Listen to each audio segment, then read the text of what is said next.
Na de grote vloed leefden de mensen nog dicht bij elkaar.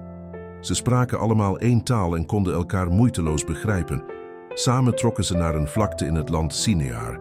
Ze zeiden tegen elkaar: laten we hier blijven en een stad bouwen, met een toren die tot aan de hemel reikt. Dan zullen we groot en machtig zijn. Ze begonnen te bouwen met stenen en teer. De toren werd hoger en hoger en de mensen werden trotser met elke steen die ze legden. Maar God keek neer en zag wat ze deden. Ze zijn één volk en spreken één taal, zei hij. Als ze dit kunnen doen, zal niets hen meer tegenhouden. Toen verwarde God hun taal. Ineens spraken ze allemaal anders.